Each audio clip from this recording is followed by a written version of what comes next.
কি হবে যদি পৃথিবীর সমস্ত বরফ গলে যায়? আমরা সবাই গ্লোবাল ওয়ার্মিংয়ের কথা শুনেছি। পৃথিবীর সমস্ত বরফ গলে গেলে কি হবে সেটা নিয়ে কথা বলবো আজকের এই ভিডিওটিতে। কি হবে যদি এক রাতের মধ্যে পৃথিবীর সমস্ত বরফ গলে যায়? ঘুম থেকে উঠে দেখবেন কি যে আপনার বাড়ি পানিতে ডুবে গেছে? পৃথিবীর কোথাও যদি সমস্ত বরফ গলে যায় তবে তাহলে পুরো পৃথিবী ধ্বংস হয়ে যেতে পারে। আমেরিকার মিয়ামি, নিউ অরলিন্স এর মতো শহরগুলো পুরোপুরি পানিতে ডুবে যাবে।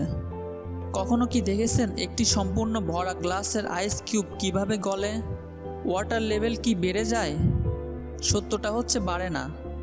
পানি ভর্তি গ্লাসের আইস কিউব গলে একই পরিমাণ পানি হবে, তাই পানির উচ্চতা বাড়বে না। এবার চলুন সেই পানিতে লবণ মিশাই। এখন 1 কিউবিক ইঞ্চি আইস কিউবের জন্য 0.03 কিউবিক ইঞ্চি ওয়াটার লেভেল বেড়ে যাবে। লবণ পানির জন্যই এটা বাড়ে। 3% মতো পানি বেড়ে যায়। কম মনে হচ্ছে? তাহলে যদি গ্লেশিয়ার এবং বরফের কথা চিন্তা করি তবে কি হবে? দক্ষিণ আমেরিকাতে প্যারাগুয়ে এবং আর্জেন্টিনার রাজধানী শহর তখন পানিতে ডুবে থাকবে। লন্ডন এবং আমস্টারডাম এর মতো শহরগুলো শুধুই স্মৃতি হয়ে থাকবে, কারণ এগুলো পানিতে সম্পূর্ণ তলিয়ে যাবে।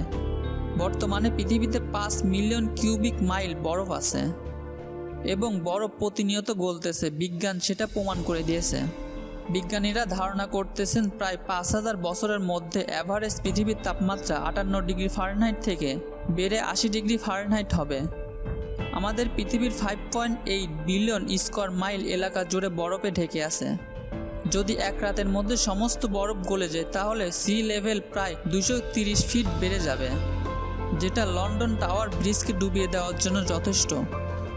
7টি মহাদেশেরই কিছু কিছু অঞ্চল পানিতে ডুবে যাবে। মিয়ামি এবং লন্ডনের মতো শহরগুলো আর থাকবে না। অস্ট্রেলিয়ার 80% মানুষ পানিতে ডুবে যাবে। সেই সাথে ভেনিস, নেদারল্যান্ডও আর খুঁজে পাওয়া যাবে না। আফ্রিকার অবস্থা বেশি খারাপ হবে না, কিন্তু গরম বাতাস প্রবাহের জন্য বেশিরভাগ জায়গা জনমানব শূন্য হবে। সমস্ত বরফ গলে যাওয়ার ফলে বাতাসে কার্বন ডাই অক্সাইড বেড়ে যাবে। বরফ গলার জন্য উচ্চ ঘনত্ব সম্পন্ন কার্বন ডাই অক্সাইড দরকার। বায়ুমণ্ডলে অক্সিজেনের উপাদান একই থাকবে, যার ফলে আপনি ধীরে ধীরে শ্বাস ফেলবেন। নতুন পৃথিবীর সাথে মানিয়ে নিতে একটু সময় লাগবে। মহাসাগরের স্রোত তার দিক পরিবর্তন করবে, যেটা মহাসাগরে বেঁচে থাকা প্রাণীদের এক ধরনের ইফেক্ট পড়বে। এই এক্সট্রিম পরিবর্তনের জন্য সমুদ্রের প্রাণীদের এবং মেরু অঞ্চলের প্রাণীদের বেঁচে থাকার বিরূপ প্রভাব পড়বে। যে প্রাণীগুলো বেঁচে থাকবে তারা বেঁচে থাকার জন্য উপযুক্ত পরিবেশ খুঁজবে, যার ফলে মানুষের জন্য খাবারের সাপ্লাই কমে যাবে। সমুদ্রের স্রোত পরিবর্তনের ফলে আবহাওয়ারও পরিবর্তন হবে।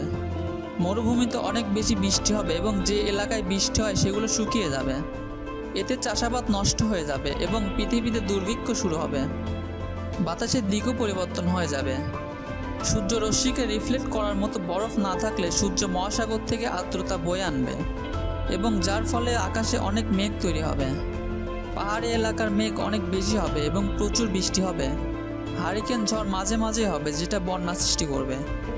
এমনকি ছোট ভূমিকম্পের জন্য অনেক বেশি সুনামি সৃষ্টি হবে। ভাগ্যক্রমে বরফ এক রাতের মধ্যে গলতে পারবে না, কিন্তু এটা আস্তে আস্তে গলতেছে। সবথেকে প্রাচীন বরফখণ্ড, যেটা 1.5 মিলিয়ন বছর ধরে আছে।